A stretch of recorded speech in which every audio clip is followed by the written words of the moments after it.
Hello, and welcome to another episode of the Full Quota Podcast. My name is Mpho and Tim. I've got Tim Delace here with me. Tim, how are you doing? All good, mate, all good. Despite the Proteas performance yesterday, all good, mate.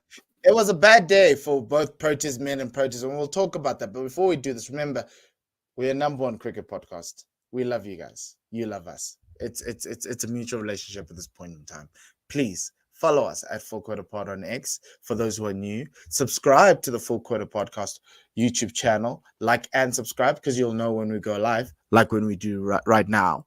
And then for the audio fiends, please subscribe. Okay. Yeah, follow us at Full Quota Pod on Apple Podcast and Spotify. We upload the audio version of this after we record. And also, finally, we like doing this, and we really do appreciate your contributions to this. Can you please, if you think you'd want this to continue for the next many years, however many years we can continue, please help us by buying us some coffee at buymeacoffee.com/Full Quota Podcast. Yes, we appreciate every contribution that comes through to us. And so this week, Tim, let's get into what we're going to talk about. But before, it's been a lot of stuff that's happened. The Ireland series. When we spoke last week, we said we want a whitewash. We want to make Ireland remember and go through and remember that we're not England. You know, they can beat England, but they can't touch us. And also, it's an important series for Rob because he just keeps on losing, right? Now, they share the series 1-1. They lost the second T20 after Ireland scored 196, and we couldn't get to that 196, even though we had a 100-run partnership for no wickets. We couldn't get there. After 11 overs or 100 for one or something ridiculous, we couldn't get to 196. I ask you again, Tim. What is this team's plan? What is going on? Is this a situation of Rob now saying, well, I gave the second stringers a chance. They can't even beat Ireland. So it's time to go back to those that we know, the David Millers, the Heinrich Claessens, and bring them back into the fold because our depth isn't as strong as we want. Yeah, it's going to be one of those ones. Just before coming on, I was arguing with a friend about the quality of our domestic cricket, and it was centered around this. It was centered around this loss. So already it is domestic cricket isn't strong enough. This is why we're losing. I push back on that. I really do push back on that front. In particular, when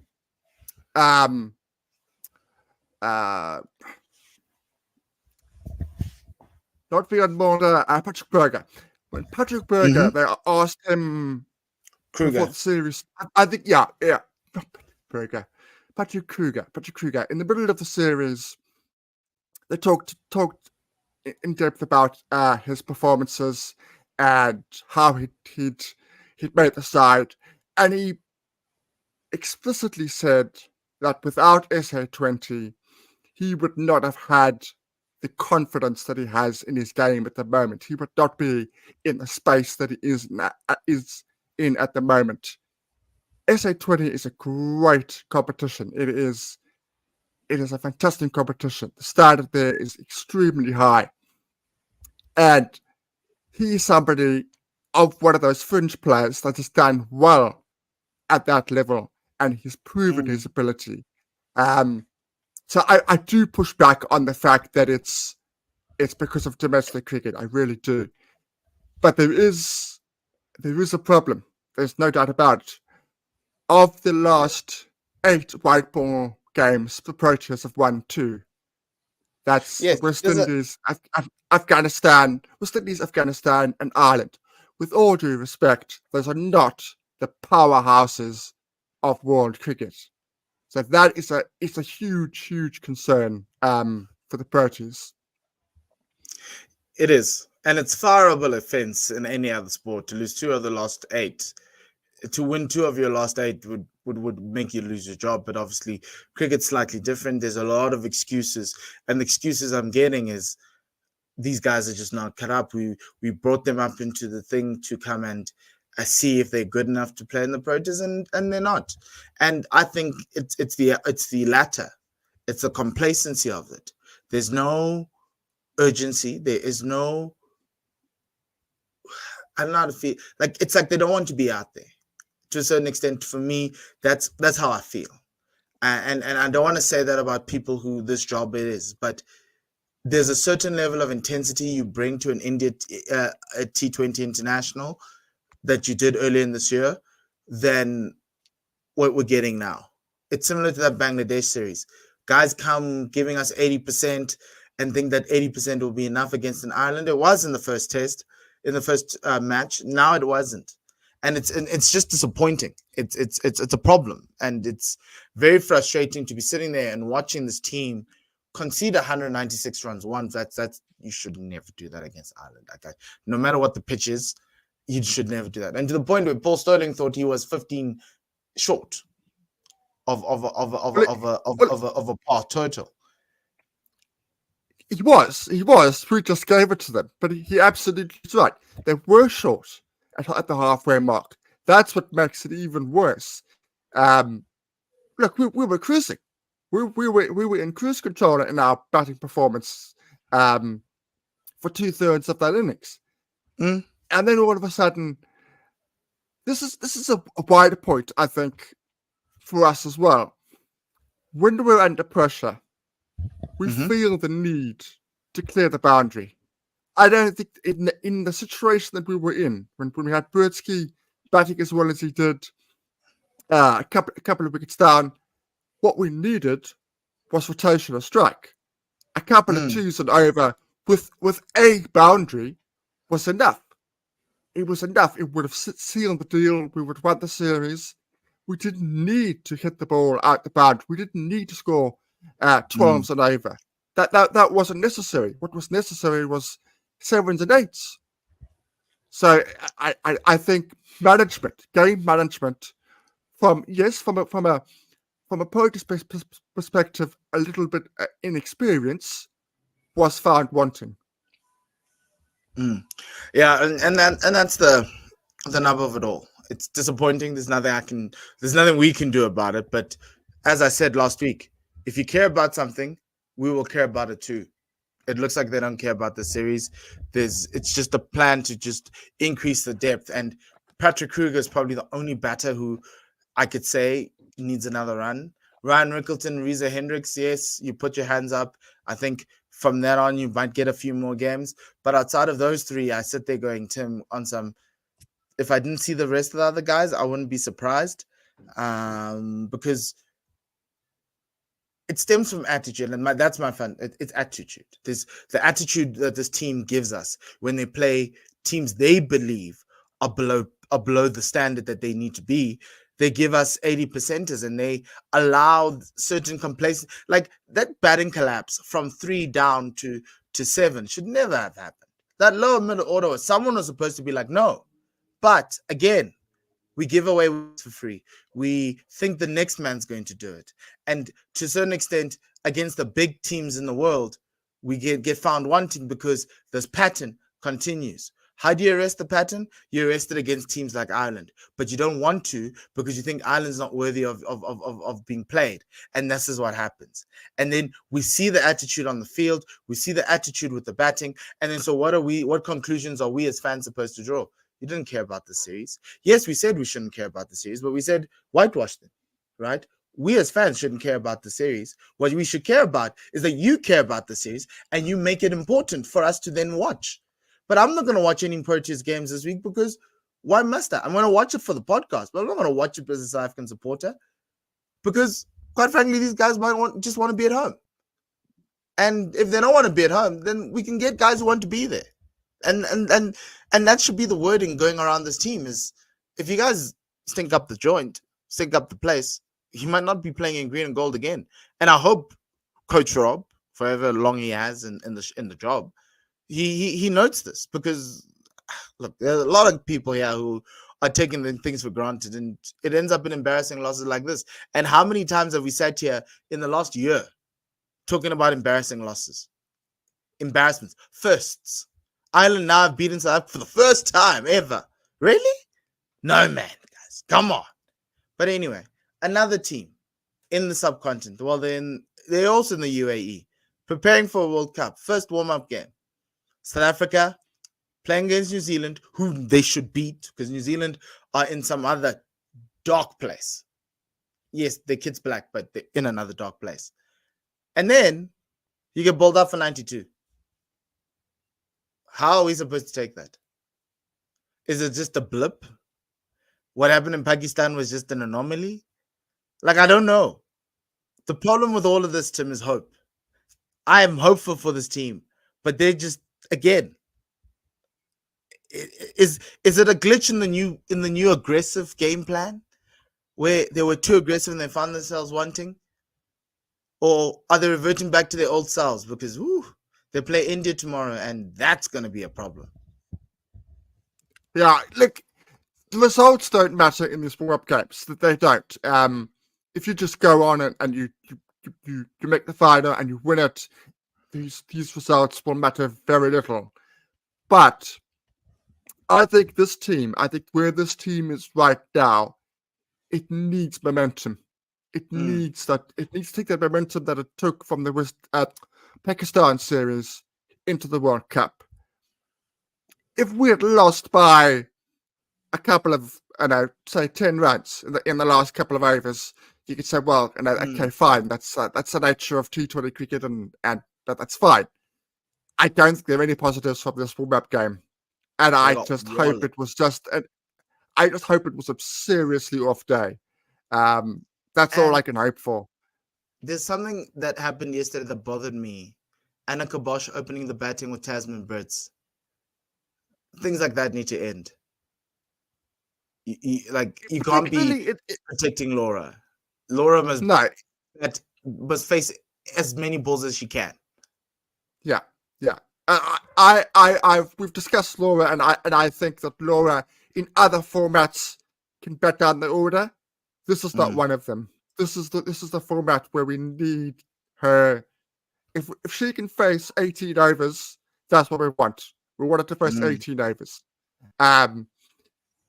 If you restrict her, if you tell her no, you're gonna only face 5 or 6 less, that puts even more pressure on somebody who we already have enormous pressure on because we rely on her and Tasman so much at the top to get us off to that start. We don't want difficult starts. If we're 20 for 2, it becomes very, very tricky for us. So her not opening does not make sense for me. No, it doesn't. And yeah, it's just, hopefully they will give us something, and a win against India will give you momentum going into the group stages of the World Cup. So, and that's what you're hoping for, and not necessarily that. Hopefully it was just a bad day, and that's all it is. Okay. So now news coming out of CSA today was that the tour to Bangladesh is going to continue. I'm fighting with a fly right now. It's going to be bothering me throughout the whole hour. It's fine. It's okay. The tour to Bangladesh will continue October 21. The team will get into Bangladesh on October 16. They did security checks and everything else. So that's going to happen, the 2 test series against Bangladesh. It also then brings the World Test Championship conversation into the picture. And then an hour ago, from where we are recording, the test squad to Bangladesh was announced. There are only 3 changes to that test squad.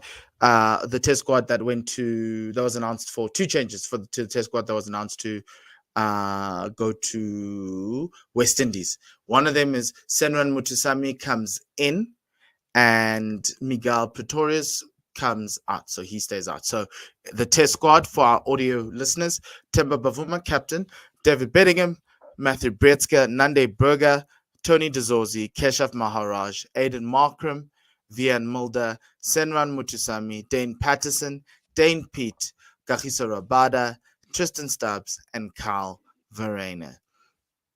Tim, what were your first thoughts on the squad? Well, that I always knew it. I always knew that would be the case once Shukri came in. But I think that's the end of Harmer in the Proteas setup. I think that's Aww. it. It's come to an end. It was fun while it lasted. We'll have the Bangladesh series at home. And look, he didn't have a good season in county cricket this season by his normal standards. He didn't have a good season, so it would have been a bit strange for somebody out of form to being picked. It wouldn't be the first time.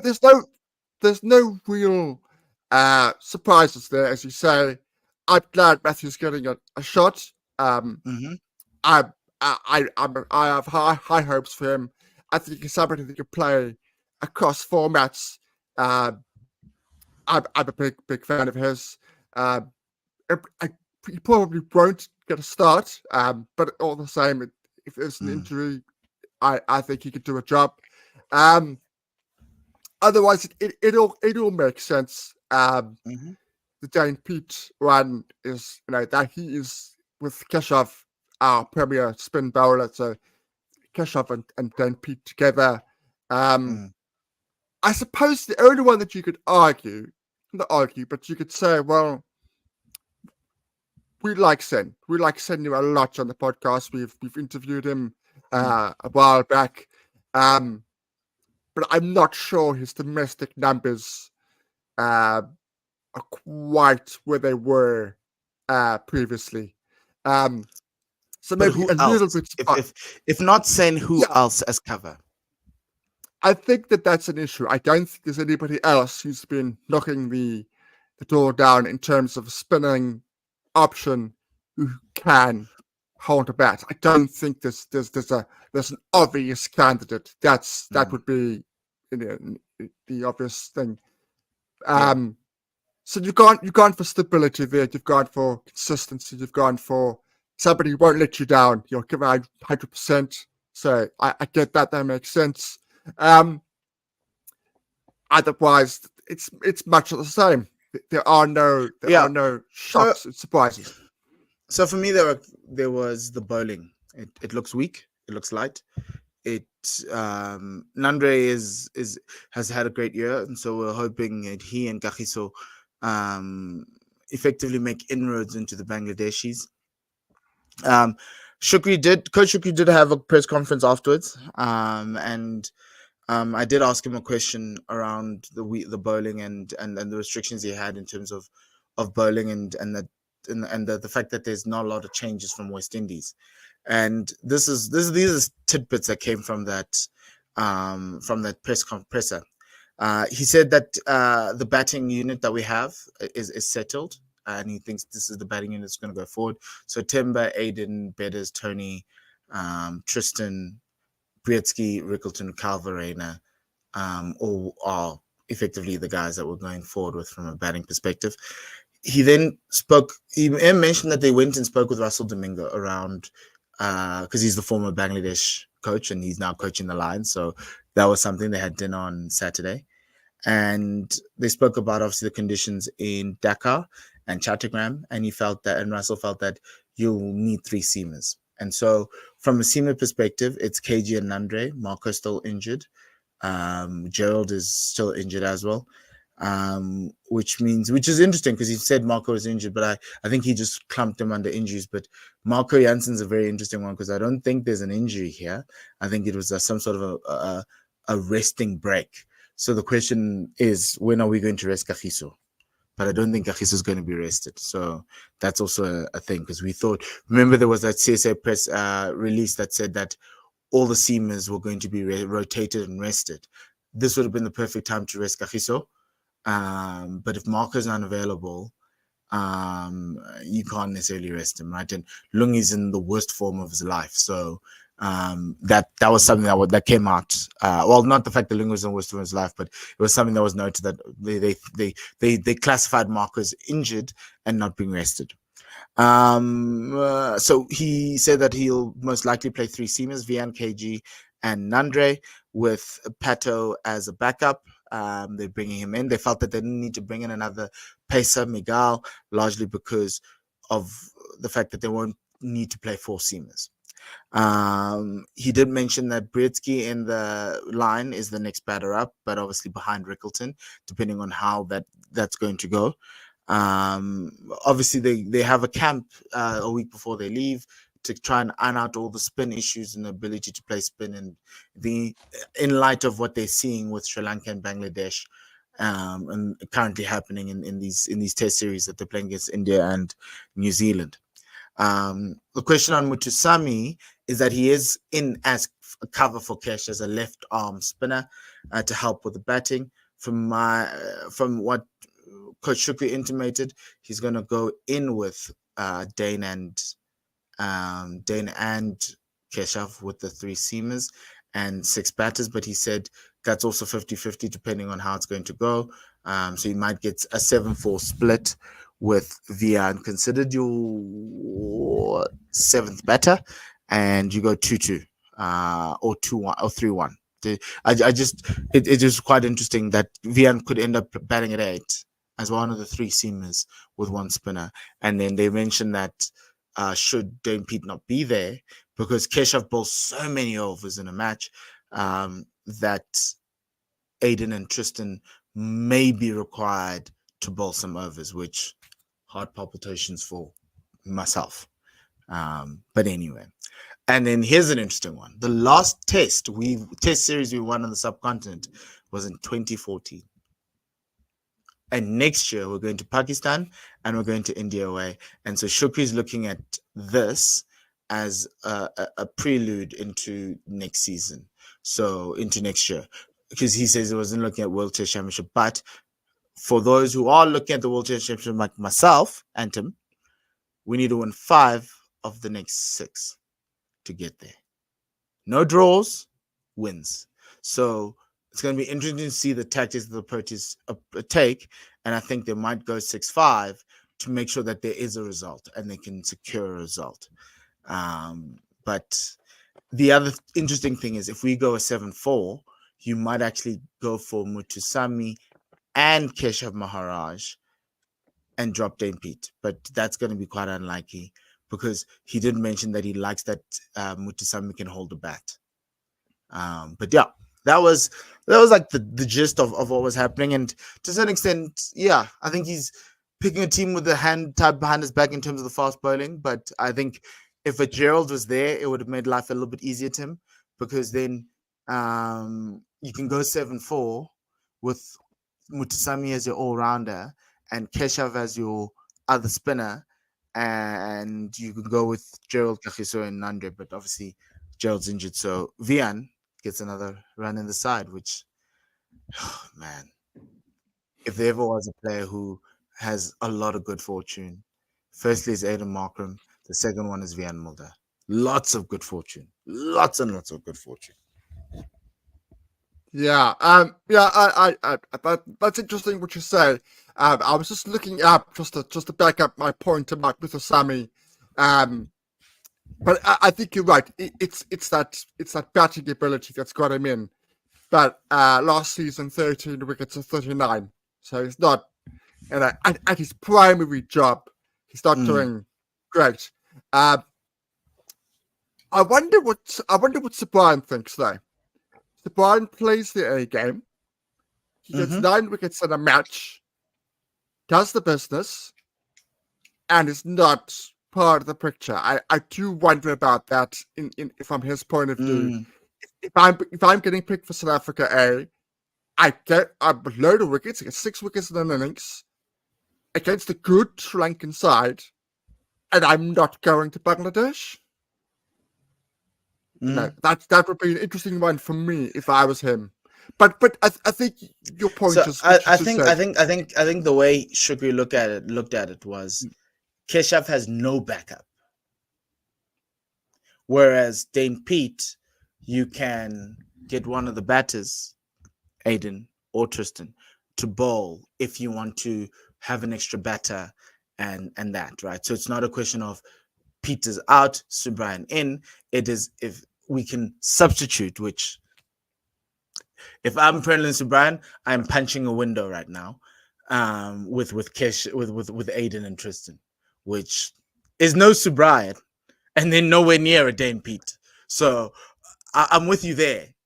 Whereas the other one is an injury cover to Kesh, but then you tell me no, he can bat too. And if we take away a seamer, we could add him for the batting, which yes makes sense, but you'll still have 2 left arm seamers, right? And you've also said that you won't play all 3 in one game, so it's Pete and Mutusami, and so effectively Mutusami is just there in case what's this thing? Kesh gets injured. In case it's injured. But they also said Kesh pulls a lot of overs, so we don't even know if we need Dame Pete. So it's going to be quite interesting once they get there and the like. But we've gotten a sense. It's not this. This is calm. This is a expected test squad. Yes, exactly. And I said it about 4 times.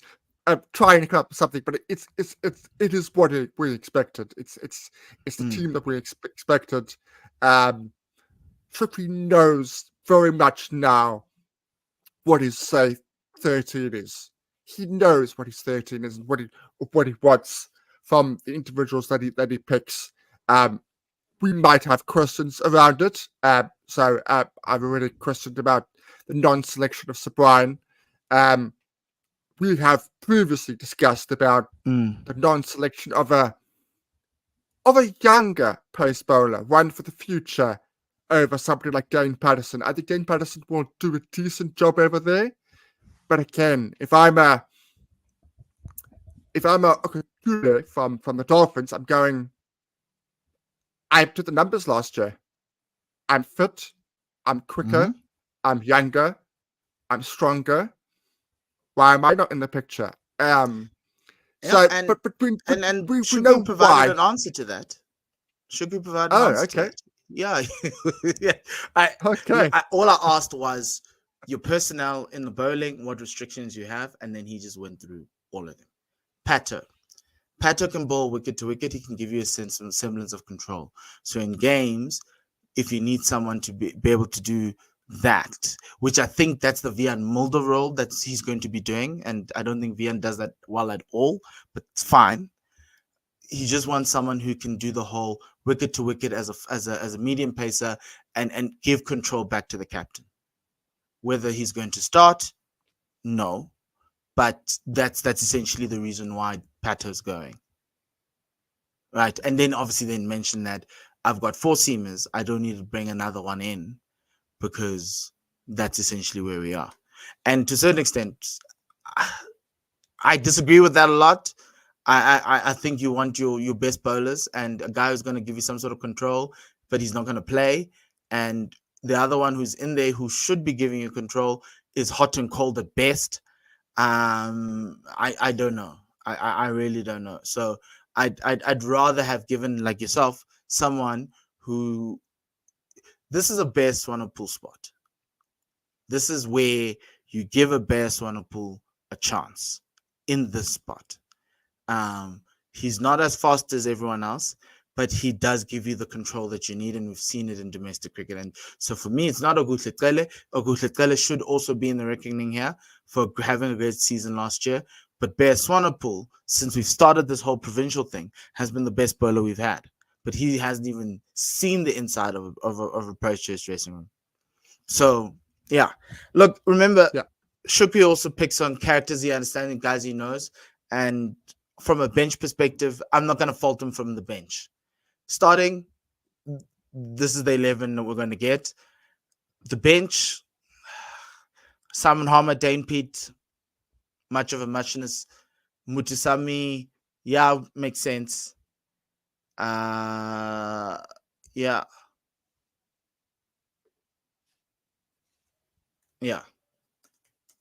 No, it makes sense. That's the most important thing from the selection.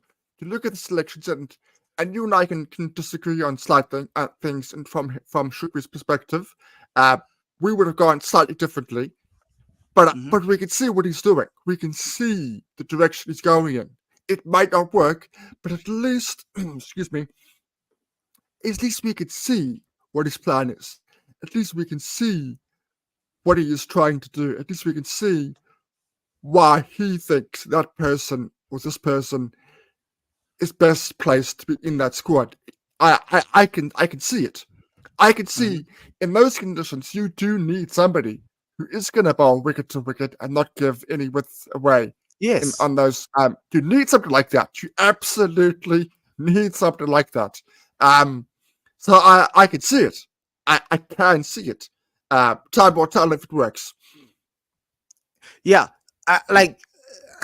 look, the answer wasn't great, but I understand from a tools perspective, Tim, having Dane Patterson there makes so much sense to me over even a Vian Mulder, because I think Dane's got more skills than Vian and is a much better bowler than Vian. The only question is, if you play Keshav, Dane Pete, Pato, Kagiso, and Nandre, your top six better be so good. But again, Vian adds similar in terms of batting numbers to Kesh and Kagiso. So where are we going with this? What are we doing? Whereas a guy like a Bear Swanepoel, he can score runs.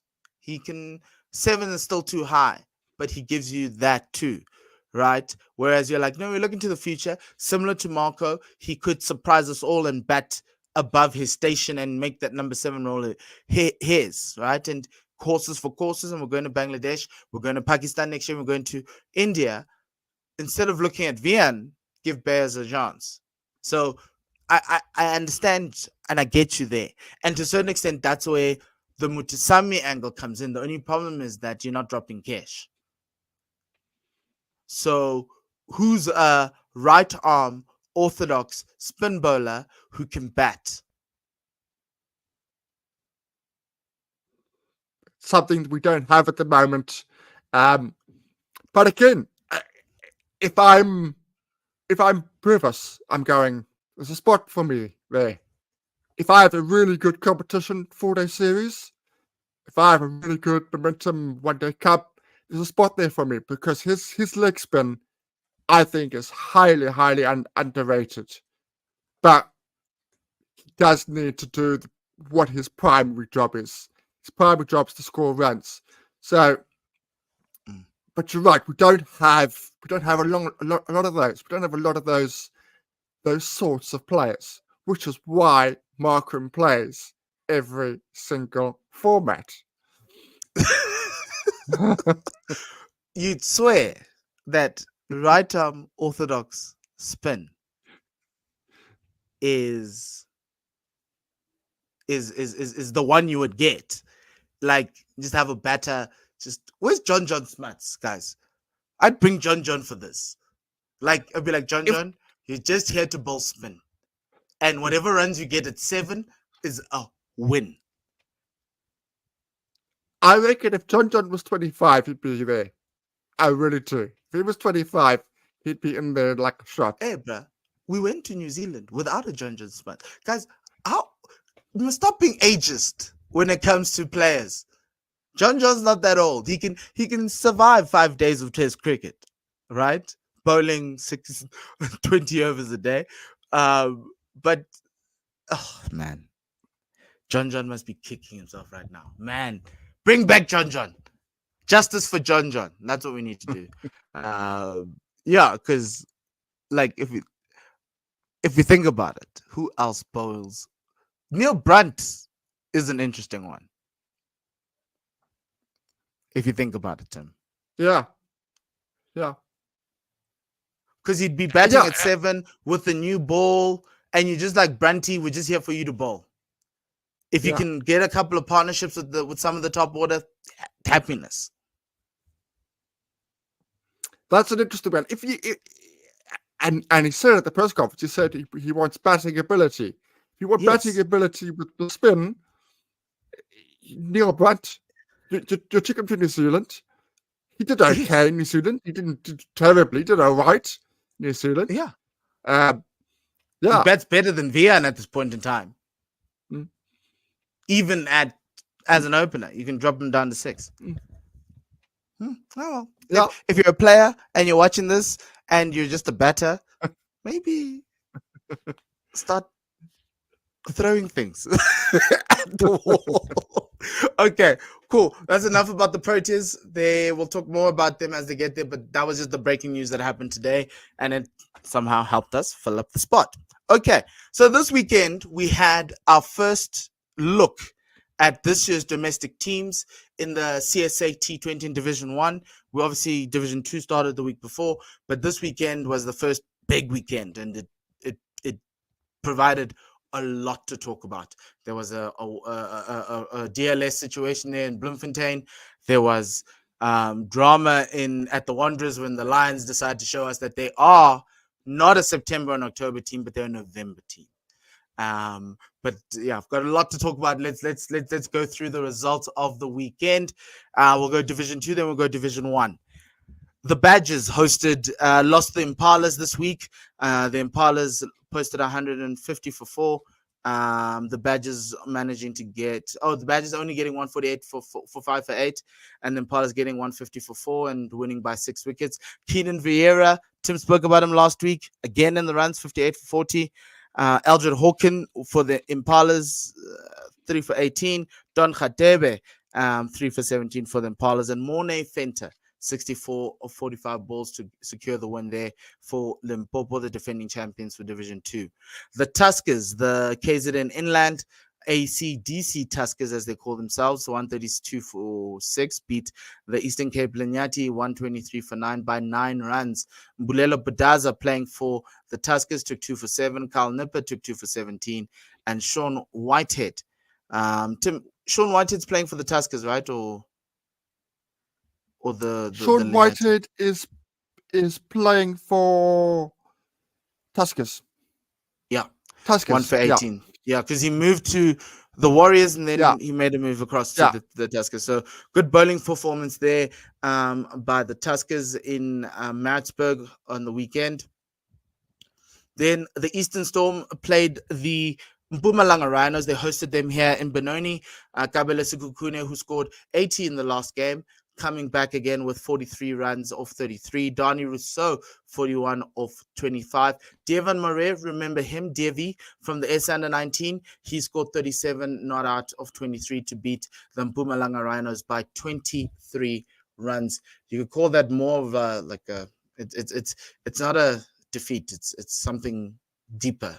But yeah, the Rhinos are in some sort of weird off-season that happened there. So that was Division 2.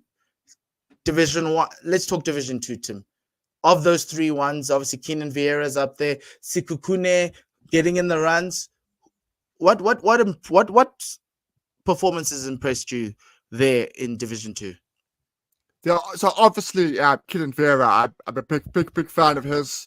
Conrad Derby with the ball. He got Limpopo Player of the Year last year, so his form is continuing, which is great to see. I think he could easily be a Division 1 team player next year if he has a similar season. One to watch out for. And then I think Devon Murray. I think the reason why Devon Murray is because Devon Murray is easily good enough for Division 1. But Division 1 sides are quite stacked at the moment. They're quite strong. I'm glad that he went down to Division 2. He didn't just choose the 9 to 5. Go down to Division 2 so that he's gonna prove himself. His innings was crucial because that was actually quite a good game against the Mpumalanga Rhinos. Rhinos were in a very good position at one stage with Yuri Snyman, our friend, making a very good 50. But his performance, Devon Murray's performance, not only with the bat, but with the ball, he got a crucial... What does he bowl? Crucial... Asking for right Shukri. What does he bowl? No. A run out. A crucial run out. Okay, cool. He doesn't bowl. Devon, if you need a bowl, right arm off spin, please.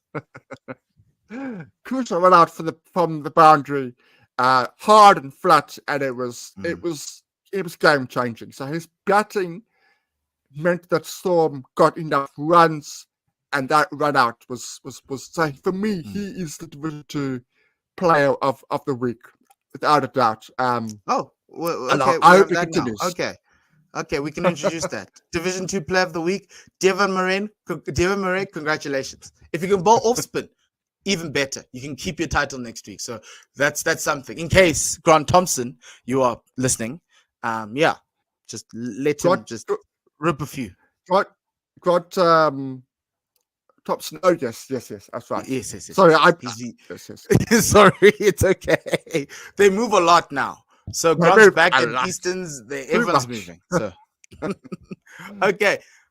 Division 1, CSA T20 Challenge. First game of the season.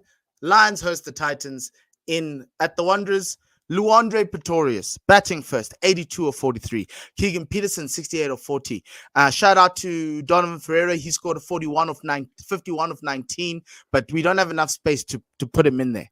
In reply, so they get 258 for 6, which is very close to a record, if not the record at CSA T20 Challenge. The Lions ended up, I think they were 8 for 5 at one point, but Evan Jones and who was with Evan Jones? Had about a 100-run partnership, whatever it is. But Evan Jones got 83 or 48. It was a great night for Dan Khalim, who is looking more and more like a fast bowler than an all-rounder. But we're going to talk about that one someday. And Rulo van der Merwe is returned to Pretoria, 3 for 28.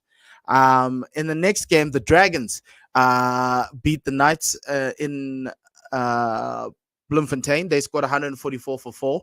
Vian Lubbe, 58 of 40. Janeman Malan with a this is wild, 40 or 46.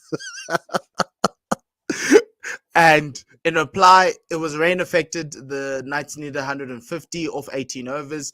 They managed to only get 146, and the Dragons won by 3 runs. Deon Forrester, who's also an all-rounder, he took some wickets as well in this game. I think he took 2. Deon Forrester, 46 of 37, and Duan Janssen of the Dragons taking 3 for 30.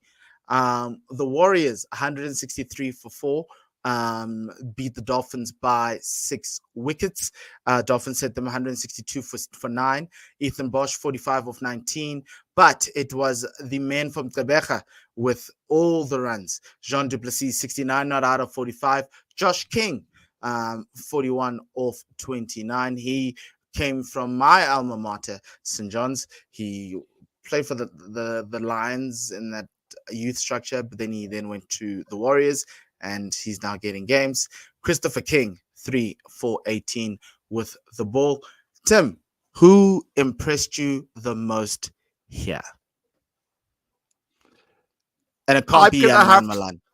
No.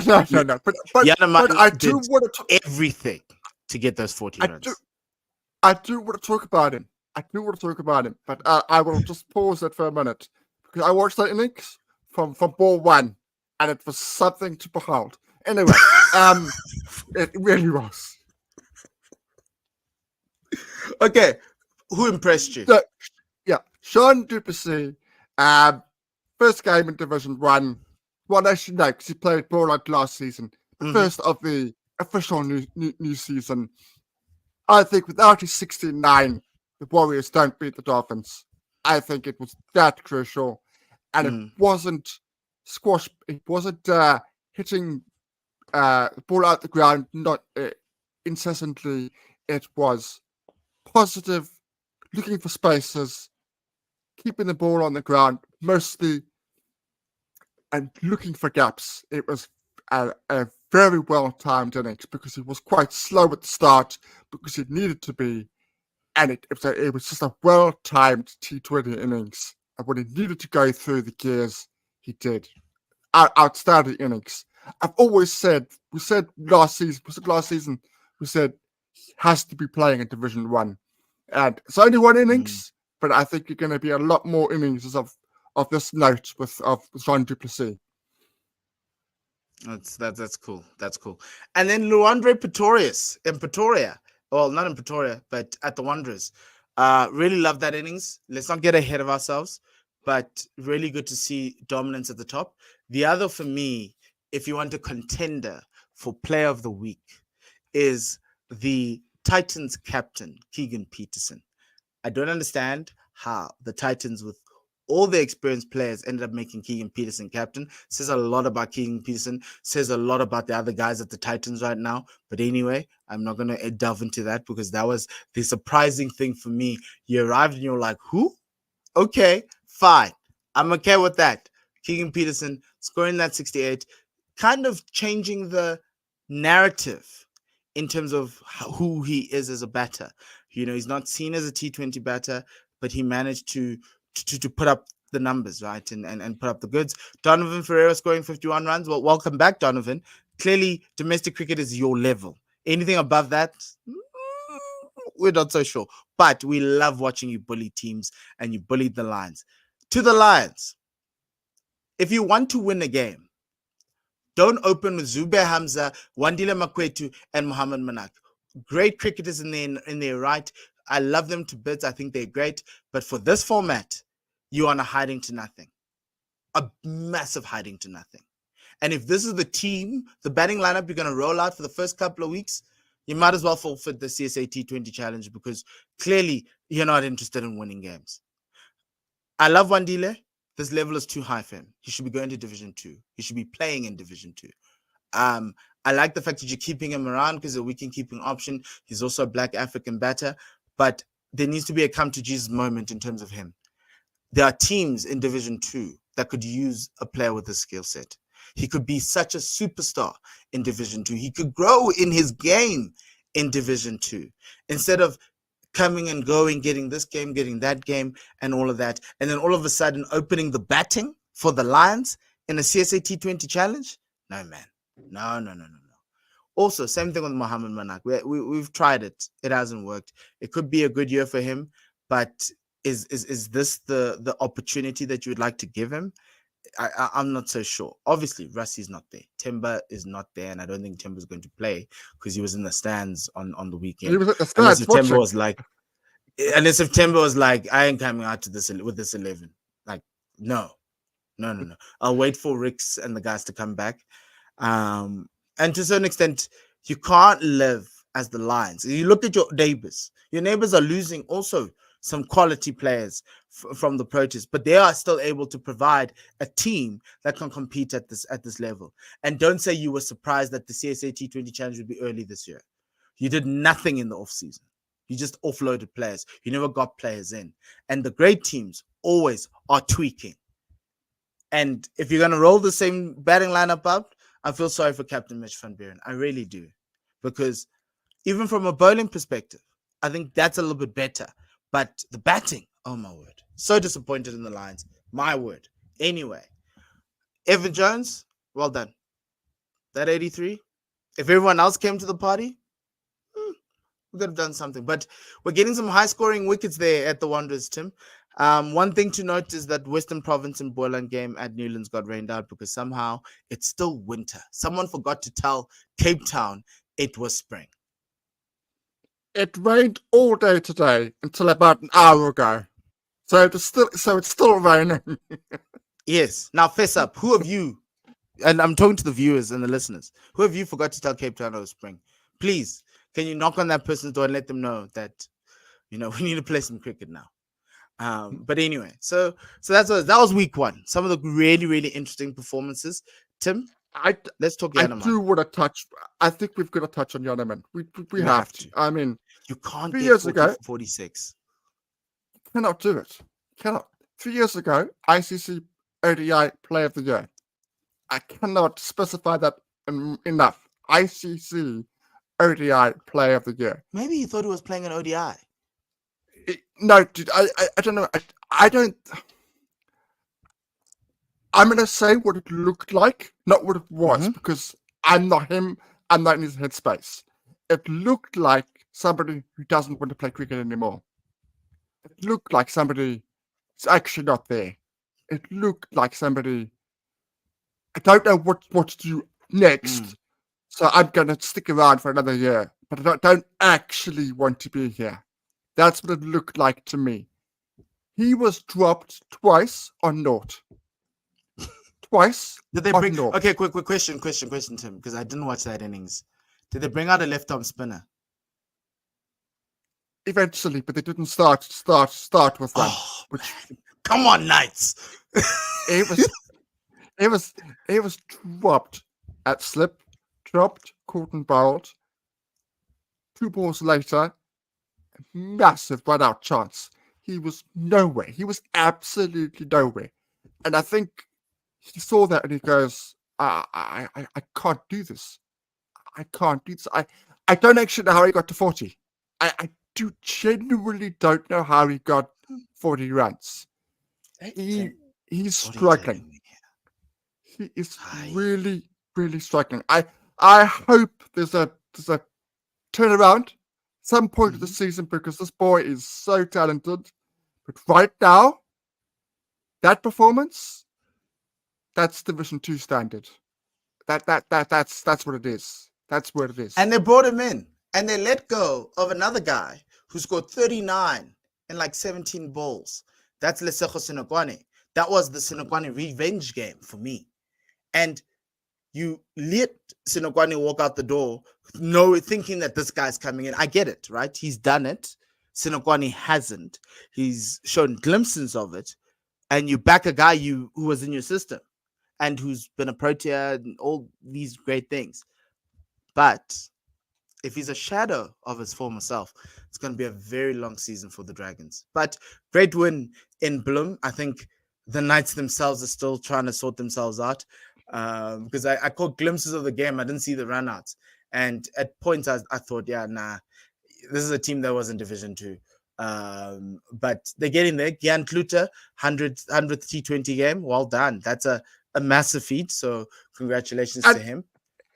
Just on that, I thought Darren Pete made a good so the clip on social media. He made a good reference to it. He said, and 0 T20 league fixtures games.